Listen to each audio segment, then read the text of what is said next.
Hello students, आज हम कृतिका का थर्ड चैप्टर साना साना हाथ जोड़ी पढ़ेंगे, जिसकी लेखिका मधुर कांकरिया है।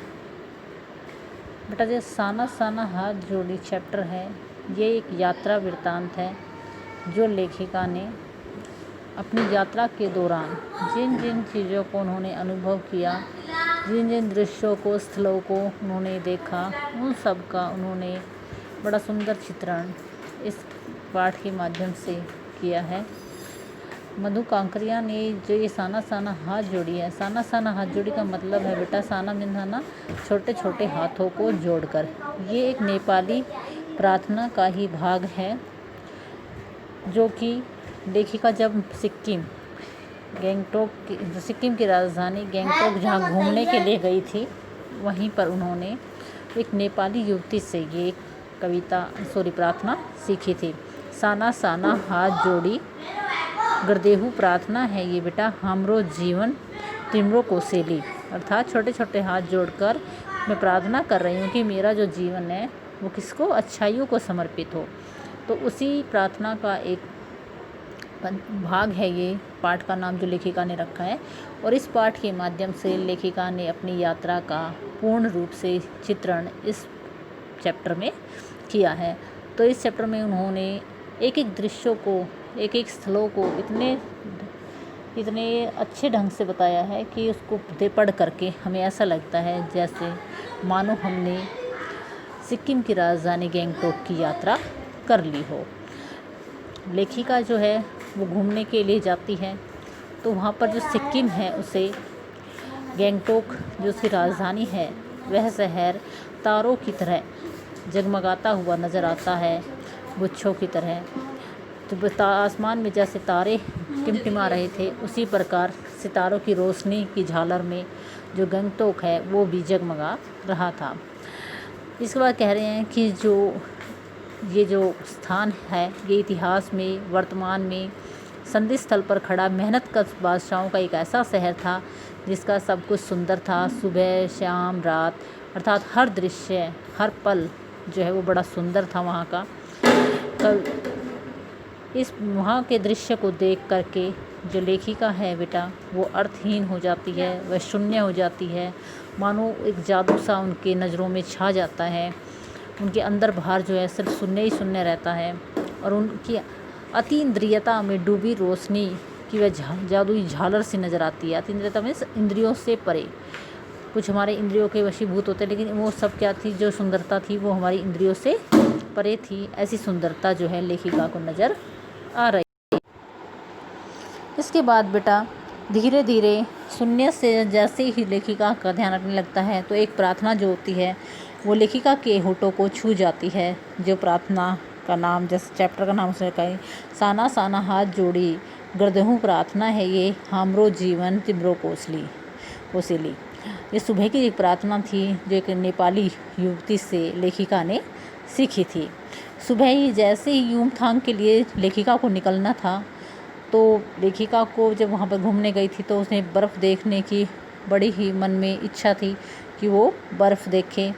लिखता है जैसे ही उनकी आँख खुलती है तो वो क्या करती है, अपनी बालकनी की तरफ भागती हैं, और वहाँ से मौसम साफ़ हो तो बालकनी से भी कंचनजंगा दिखाई देती है। ऐसा लोगों ने उन्हें बताया था, जो कि कंचनजंगा जो है वो हिमालय की तीसरी सबसे बड़ी चोटी है बेटा, ठीक है। लेकिन हल्के हल्के बादलों से मौसम की ढका हुआ था, और पिछले वर्ष के ही तरह बादलों के जो कपाट होते हैं, दरवाजे, ठीक है, ठाकुर जी के कपाट की तरह, जैसे मंदिरों में कपाट जब बंद हो जाते हैं तो हम ईश्वर के दर्शन नहीं कर पाते हैं, उसी प्रकार बादलों के कपाट के कारण, दरवाजे के कारण जो है कंचनजंगा जो है उन्हें लेखिका को दिखाई नहीं दी।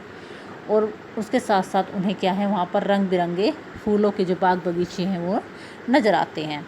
उसके बाद जो लेखिका होती है बेटा, लेखिका जो घूमने गई थी बेटा, तो अपने सहमित्र मणि और उनका जो यानी गाइडर कम ड्राइवर भी था, वो गाइडर भी था, जितेन नार्गे, जिनकी मुलाकात लेखिका की युमथांग में होती है। और वह उन्हें बर्फ़ कहाँ मिलेगी, यहाँ की फूलों से लदी वादियाँ कहाँ पर मिलेंगी, रास्ते में हिमालय की जो घाटियाँ हैं वो भी तो इस प्रकार की जो सारी जानकारी है वो उन्हें जितेंद्र नार्गे से प्राप्त होती है। लेखिका जो है वो घूमने के लिए जितेंद्र नार्गे के साथ उनकी जीप में ही बैठ करके जाती है। बेटा, जब भी हम किसी हिल स्टेशन पर पहाड़ी क्षेत्र में घूमने के लिए जाते हैं तो हमें ये किसी भी क्षेत्र में हम घूमने के लिए जाते हैं तो हमें वहाँ की पूर्ण रूप से कोई जानकारी प्राप्त नहीं होती है। तो हमें उस जानकारी को प्राप्त करने के लिए क्या करते हैं, हम जा कर के गाइडर करते हैं। तो वो गाइडर क्या होता है, हमें हर स्थल से हर दृश्य दिखाता है, हर स्थल के बारे में हमें ऐतिहासिक जो जानकारियाँ होती हैं वो सब हमें देता है। तो इसी प्रकार से लेखिका ने भी, वो ड्राइवर भी था, अपनी जीप भी रखता था और लेखिका को बिठा करके उसने हर स्थल को दिखलाया था। तो लेखिका जो है वो गैंगटॉक से 149 किलोमीटर की दूरी पर युमथांग था, वहाँ पर घूमने के लिए जाती है। जो ड्राइवर होता है जितेंद्र नार्गे, वो बता रहा था कि क्या वहाँ बर्फ़ मिलेगी, ऐसी जो है वो उत्सुकता से लेखिका जो पूछ रही थी जितेंद्र नार्गे से। लेकिन जगह जगह क्या हो रहा था, पाइन होते हैं बेटा, नुकीले जो पेड़ होते हैं, वो धूपी के खूबसूरत नुकीले पेड़ों का जायजा कर लेते हुए पहाड़ी क्षेत्रों में जब वो आगे बढ़ने लगी तो एक कतार में सफ़ेद बौद्ध पताकाएँ लहरा रही थीं। तो उन बौद्ध पताकाओं को देख करके लेखिका के मन में प्रश्न हुआ। तो उन्होंने जितेंद्र नार्गे से पूछा, तो जितेंद्र नार्गे ने उन्हें बताया कि ये बुद्ध की बड़ी मान्यता है यहाँ पर। यदि किसी बुद्धिस्ट की जब मृत्यु हो जाती है तो उसकी आत्मा की शांति के लिए शहर से दूर किसी एक पवित्र तीर्थ स्थान पर 108 श्वेत पताकाएँ फहराई जाती हैं। इन्हें उतारा नहीं जाता है, ये पताकाएँ अपने आप ही नष्ट होती हैं। और जो रंगीन पताकाएँ हैं वो किसी काम के शुरुआत में या शुभ अवसर पर, त्योहारों पर ही फहराई जाती हैं, ऐसा जितेंद्र नार्गे ने बताया। जब जीप में लगी दलाई लामा की तस्वीर पर टिकी हुई थी लेखिका की नज़र, तो उन्होंने ऐसी तस्वीर दुकानों पर भी मैंने दलाई लामा की ऐसी तस्वीरें देखी थी, ऐसे लेखिका ने उन्हें बताया। तो वो हिचकोले खाती हुई जब जीप आगे बढ़ी तो अपनी, जो दलाई लामा था ये कौन था बेटा, बुद्धिस्ट थे, ठीक है। तो अपनी जब जीप आगे बढ़ती है हिचकोले खाते हुए क्यों बढ़ती है, क्योंकि रास्ता जो था वो टेढ़ा मेढ़ा था, सीधा नहीं था, जिसके कारण जो जीप है वो हिचकोले खा रही थी। इसी प्रकार जो जितेंद्र नार्गे हैं वो कवि लोंगस्टॉक के पास उन्हें लेकर के जाते हैं। ये भी एक स्थल है जहाँ पर गाइड फिल्म की जो है शूटिंग हुई थी। लोंगस्टॉक एक स्थान है जहाँ पर गाइड फिल्म की शूटिंग हुई थी। वहीं पर कहते हैं बेटा, लेप्चाओ के सोमेन से कुंजटेक के साथ संधि पत्र पर भी जो तिब्बत के ची से बसमन ने हस्ताक्षर भी किए थे। एक स्मारक पर जो है वो लेप्चा और भूटिया और सिक्किम के इन दोनों स्थानीय जातियों के बीच चले सुदीर्घ होता है लंबे झगड़े के बाद शांति वार्तालाप का शुरुआत स्थली जो है वो भी यही माना जाता है। तो एक पत्थर पर इनके स्मारक बने हुए थे, वो भी लेखिका वहाँ पर देखती है। इसके बाद बेटा रास्ते में उन्हें एक कुटिया के भीतर घूमता हुआ चक्र नज़र आता है लेखिका। तो नार्गे उन्हें बताता है कि मैडम यह धर्म चक्र है। धर्म चक्र मीन्स प्रेयर व्हील को देखती हैं वो। तो कहते हैं जितेंद्र नार्गे लेखिका को बताता है कि इसको घुमाने से जो पाप है वो सारे धुल जाते हैं। तो जो लेखिका होती है उसे पूरे भारत की आत्मा एक जैसी नज़र आती है। क्यों एक जैसी नज़र आती है बेटा?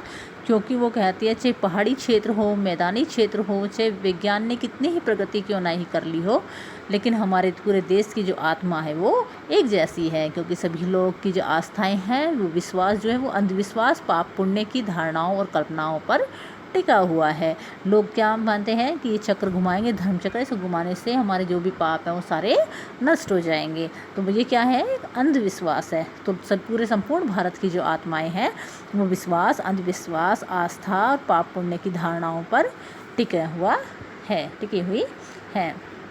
इसके बाद बेटा जैसे जैसे राफ्ता में धीरे धीरे जैसे जैसे ऊंचाइयों की तरफ बढ़ने लगते हैं तो बाजार, लोग, बस्तियाँ जो है वो पीछे छूटने लगती हैं। और लेखिका को चलते चलते स्वेटर बुनती हुई नेपाली युवतियाँ और अपने पीठ पर भारी भरकम कार्टून ढोते बहादुरी नेपाली जो है वो दिखाई देते हैं। ओझल हो रहे थे उनकी आंखों से। अब नीचे देखने पर घाटियों की जो तलाश से, अर्थात जब हम ऊंचे स्थान पर चले जाते हैं तो घाटियों से जब नीचे की तरफ देखते हैं तो जो पेड़ पौधे होते हैं, जो घर होते हैं, वो हमें काफ़ी छोटे छोटे नज़र आते हैं। तो लेखिका भी जो है हिमालय की छोटी छोटी पहाड़ियों के रूप में नहीं, वरन एक विराट रूप में वैभव के साथ सामने आ रहा था। अर्थात लेखिका जैसे जैसे हिमालय की तरफ बढ़ती जा रही थी तो हिमालय का विराट रूप और उसका जो वैभव है, जो सौंदर्य है, वह लेखिका के सामने आ रहा था। और जो पीछे जो घर थे, जो पीछे छूट गए थे, वो सब उन्हें छोटे नज़र आ रहे थे। न जाने कितने दर्शक और यात्री तीर्थस्थानियों का काम्य हिमालय, पल पल परिवर्तित हिमालय, और कितने हजारों दर्शक, यात्री और पर्यटक जो थे वो हिमालय के पल पल परिवर्तित, अर्थात हर पल जो हिमालय है वो अपने रूप को बदल रहा था। कहीं पीले पहाड़, कहीं पहाड़ी, कहीं लाल, तो इस तरीके से घुमावदार, कहीं संकरे रास्ते थे, कहीं वीरान रास्ते थे, कहीं घुमावदार रास्ते थे। ठीक है, इस तरह हिमालय जो है विशालकाय में बड़ा होता हुआ नज़र आ रहा था। घटाएं जो है गहराती गहराती पाताल नापने लगी थी। इसके बाद बताते हैं कि बेटा कि जो हिमालय की जो वादियाँ थी वो रंग बिरंगे फूलों से, सिद्धांत होता है बेटा, तीव्रता अधिकता से भरी हुई थी और वो मुस्कुरा रहे थे। पर्वतों के बीच में जो घाटियाँ थी, उनके जो संकरे कच्चे पक्के रास्ते थे, उनसे गुजर करके लेखिका की जो जीपें हैं, वो जीप जो है वो हिचकोले खाते हुए आगे बढ़ रहे थे।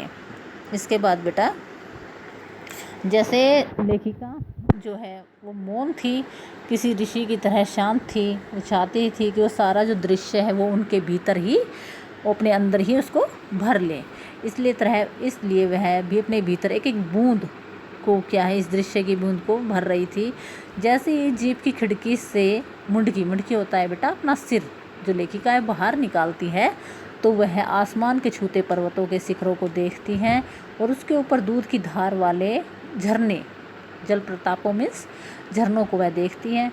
तो कभी नीचे के चिकने चिकने गुलाबी पत्थरों की तरह इठला कर बहती कौन सी नदी थी वहाँ पर, तीस्ता नदी, जो स्वर्ण से अर्थात चांदी की तरह चमक रही थी, उसको देख रही थी। जो सिलीगुड़ी थी बेटा, जो तीस्ता नदी थी वो सिलीगुड़ी से ही लेखिका के साथ चल रही थी, अर्थात तीस्ता नदी सिलीगुड़ी से ही उनके साथ शुरू हो गई थी। वहाँ पर जाकर लेखिका जो जल प्रतापों को देखती है, हरी वादियों को देखती है, पत्थरों को देखती है और तीस्ता नदी को भी देखती है, उनके भी दर्शन करती है। इतनी खूबसूरत नदी को जो लेखिका ने है वो कभी पहले नहीं देखा था। तो लेखिका जो है वो सारे दृश्य को अपने अंदर भर लेना चाहती थी। तभी हिमालय की वादियाँ जो हैं, नगपति होता है पर्वतों का राजा कौन है, हिमालय। ठीक है, जो अपने विशाल रूप में था। जीप जहाँ रुकती है वहाँ जहाँ पर जितेंद्र नारगे ने अपनी जीप को रोका था, वहाँ पूरे वेग के साथ ऊपर के शिखर से जो है वो गिरता हुआ फेन, उगलता झरना जो है वो 7 सिस्टर वाटरफॉल, जिसका नाम क्या था, 7 सिस्टर वाटरफॉल, उसको जो है लेखिका जो है देख रही थी। 7 सिस्टर वाटरफॉल को देखा। तो ये जो नज़ारा था उसको देख करके, उस खूबसूरत लम्हों को जो लेखिका है वो अपने कैमरे में कैद करने में मशगूल मीन्स व्यस्त हो गई थी वो, क्योंकि वह सारे दृश्य को कैद कर लेना चाहती थी। इसी प्रकार से बेटा जो बाद में बताते हैं कि जहाँ पर लेखिका भारी भरकम पत्थरों पर बैठकर झरने के संगीत के साथ अपनी आत्मा के संगीत को भी सुन रही थी, वादियों के संगीत को भी सुन रही थी, और उसमें पानी में पाँव डुबो करके अपने अंतर्मन तक को भिगो लेना चाहती थी। उनका जो मन है वो काव्यमय हो जाता है, संगीतमय हो जाता है, और वो उनके सौंदर्य में, वहाँ की वादियों के सौंदर्य में जो लेखिका है वो पूर्ण रूप से खो जाती है। प्रत्येक क्षण वह अपने जीवन की शक्ति का एहसास हो रहा था उन्हें अपने अंदर, इस कदर वह अपने जीवन को, ठीक है, या फिर स्वयं भी देश और काल के सरहदों के दूर बहती धारा में बहने लगी थी। क्यों कह रहे हैं स्वयं भी देश और काल के सरहदों, क्योंकि यह हमारी सीमाओं से दूर था।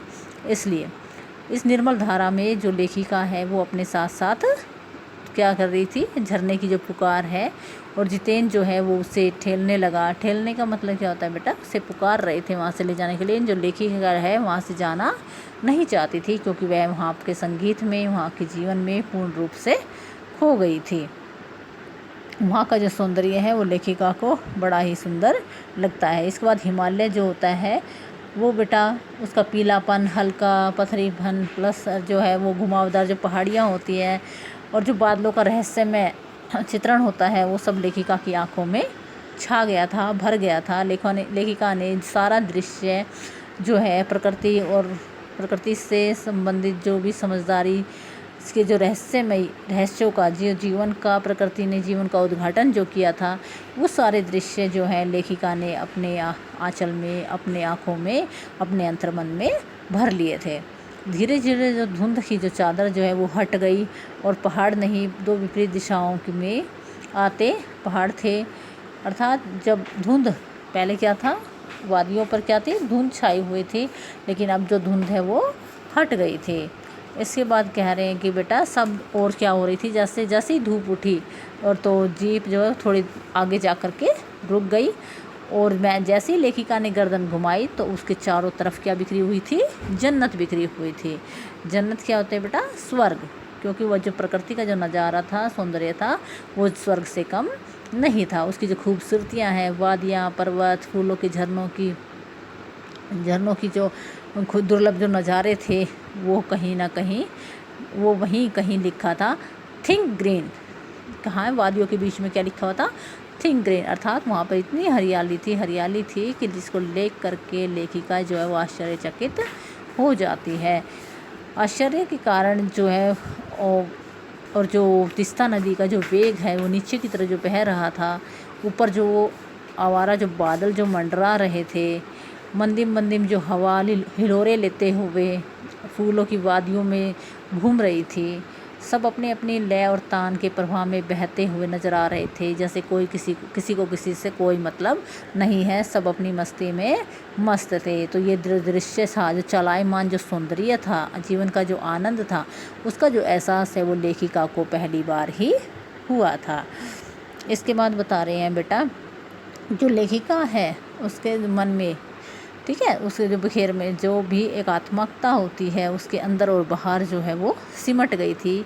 आत्मा की सारी जो खिड़कियां हैं लेखिका की वो खुल गई थी।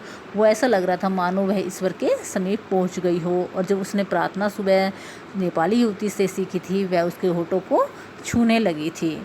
इस प्रकार से जो लेखिका है बेटा, वो अपने एकदम से क्या हो जाती है, थोड़ी दूर जैसे जीप आगे चलती है, अचानक पाँव पर ब्रेक सी लग जाती है और समाधिस्थल भाव में नृत्य करती किसी आत्मलीन नृत्यांगना के नुपुर अचानक टूट गए हों। अर्थात लेखिका की जो मन स्थिति है वो ऐसे हो जाती है जैसे कोई नृत्यांगना नृत्य कर रही थी और उसके जो नुपुर है, जो घुंघरू है, वो टूट गए हैं। अब उसका जो मतलब वहाँ के दृश्य को छोड़ करके लेखिका आना नहीं चाहती थी, वो आत्मलीन हो गई थी, उसमें खो गई थी उस दृश्य में। और अब जैसे ही वो आगे बढ़ती हैं तो वो क्या हो जाते हैं, जैसे उसके पैरों से क्या है, जो नूपुर है, जो घुंघरू है, वो टूट गए हों। ऐसे दृश्य को देख करके जो लेखिका है, पहाड़ी औरतें जो पत्थरों को तोड़ रही थी, ठीक है, जहाँ वहाँ की औरतें कैसी थी, अपनी पीठ पर अपने बच्चों को बड़ी टोकरी में बांध कर रखती थी और खुद कुदाल से भरपूर जो है वो मेहनत करती थी, ज़मीन खोदती थी, सड़कें बनाती थी, क्योंकि इतने स्वर्गीय सौंदर्य में नदी, फूलों और वादियों के झरनों के बीच में भी जो लोग हैं वो भूख से दैन्य और जिंदा रहने की ये जंग जो है लड़ रहे थे। मातृत्व और श्रम साधना साथ साथ, मातृत्व और श्रम साधना साथ साथ कैसे बेटा, जो लोग, जो वहाँ की औरतें थीं, वो अपने बच्चों को बड़ी टोकरी में अपनी पीठ पर बांध करके रखती थी। डोको होती है टोकरी में बांध करके रखती थी और साथ साथ क्या थी परिश्रम करती थी, मेहनत करती थी, क्योंकि वहाँ पर आजीविका का कोई साधन नहीं था। तो इसी प्रकार से जो मातृत्व है और जो श्रम साधना है वो साथ साथ देखने को मिल रही थी। कोई कर्मचारी जब उनसे पूछता था कि ये क्या हो रहा है, तो उसने जो औरतें हैं वो अपने इस बताते, जो वहाँ पर जितने भी मार्ग थे, जो भी सड़कें बनाई जा रही थी, वो उन्हीं के द्वारा, उन्हीं औरतों के द्वारा, उन्हीं वहाँ के लोगों के द्वारा ही तैयार की जाती थी। ऐसे संकीर्ण रास्ते जिससे जीप एक सिंगल ही निकल सकती है, दूसरा कोई साधन आ नहीं सकता साइड में से, ऐसे इस रास्ते को बनाने के लिए वहाँ के जो युवक हैं, जो युवतियाँ हैं, वो मेहनत करते थे। तो जब पूछते कि ये खतरनाक कार्य वो कैसे करते हैं, तो उनके मुंह से एक अकस्मात निकल जाता है कि पिछले महीने तो एक की जान भी चली गई थी। अर्थात ये इतने दुस्साहस से कार्य करते हैं, पहाड़ों से रास्ता बनाने का इतना दुस्साहस से करते हैं जिसके कारण एक किसी व्यक्ति की यानी किसी की भी जान भी जा सकती है।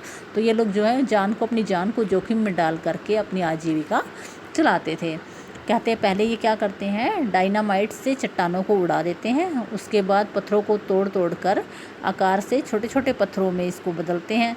फिर बड़े बड़े से जालों से उन्हें लंबी पट्टी की तरह बिछाकर कटे रास्तों पर बाड़े की तरह इसको लगाया जाता है।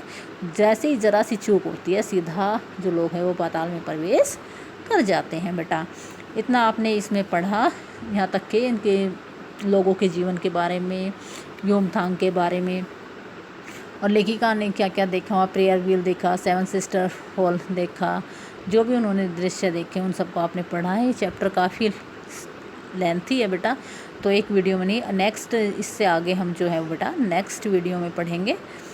ओके बेटा, या हाफ चैप्टर है, हाफ जो है वो हम नेक्स्ट वीडियो में पढ़ेंगे। ओके बेटा।